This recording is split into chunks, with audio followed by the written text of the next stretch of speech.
एक बार एक घने जंगल में एक गिद्धों का झुंड रहता था।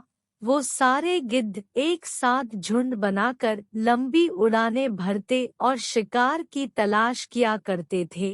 गिद्धों का झुंड एक बार उड़ते उड़ते एक ऐसे टापू पर पहुंच गया जहां पर बहुत ज्यादा मछली और मेंढक खाने को थे।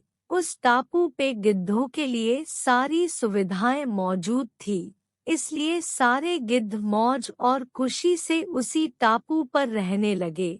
अब गिद्धों को ना ही रोज शिकार की तलाश करनी पड़ती और ना ही कुछ मेहनत करनी पड़ती।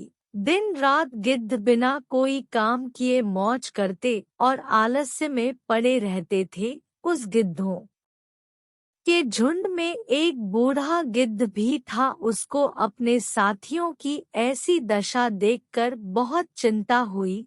उस बूढ़े गिद्ध ने सभी को चेतावनी देते हुए बोला कि मित्रों, हम गिद्धों को ऊंची उड़ान और अचूक निशाने और उत्तम शिकारी के रूप में जाना जाता है, लेकिन यहाँ इस टापू पे आकर सभी गिद्धों को आराम की आदत हो गई है और कुछ तो कई दिन से उड़े ही नहीं हैं।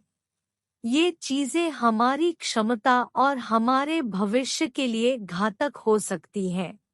इसलिए हम आज ही अपने पुराने जंगलों में वापस जाएंगे। ये सुनकर सारे गिद्ध मिलकर उस बूढ़े गिद्ध की हंसी उड़ाने लगे कि ये बूढ़े हो चुके हैं, इनका दिमाग सही से काम नहीं कर रहा है। यहाँ हम कितनी मौज मस्ती से रह रहे हैं, वापस वहाँ जंगल में क्यों जाए। सभी गिद्धों ने ये कहकर जाने से मना कर दिया, लेकिन बूढ़ा गिद्ध वापस जंगल में चला गया।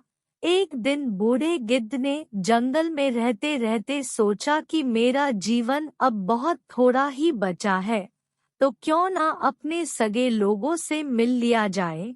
बूढ़े गिद्ध ने यही सोचकर उड़ान भरी और टापू पर पहुंच गया। जब बूढ़ा गिद्ध उस टापू पे पहुंचा तो उसने भयावह दृश्य देखा। पूरे टापू पर गिद्धों की लाशें ही लाशें पड़ी थी और एक भी गिद्ध जिंदा नहीं बचा था। अचानक बूढ़े गिद्ध की नजर एक घायल गिद्ध पर पड़ी। उस गिद्ध ने बताया कि यहाँ इस टापू पे कुछ दिन पहले चीतों का एक झुंड आया था। जब चीतों ने हम पर हमला किया तो हम लोगों ने उड़ना चाहा, लेकिन हम ऊंचा उड़ ही नहीं पाए और ना ही हमारे पंजों में इतनी ताकत थी कि हम उनका मुकाबला कर पाते। चीतों ने एक कर सारे गिद्धों को खत्म कर दिया। ये बात सुनकर बूढ़ा गिद्ध दुखी होता हुआ वापस जंगल की ओर उड़ गया। हमारे जीवन में भी ऐसा ही होता है।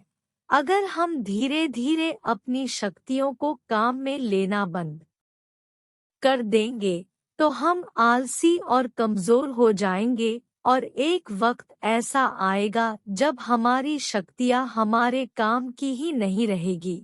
अगर कोई भी अपने शरीर और दिमाग का इस्तेमाल बंद कर देगा तो दोनों की ताकत घटने लगेगी और कोई भी उस व्यक्ति को पछाड़कर आगे बढ़ जाएगा।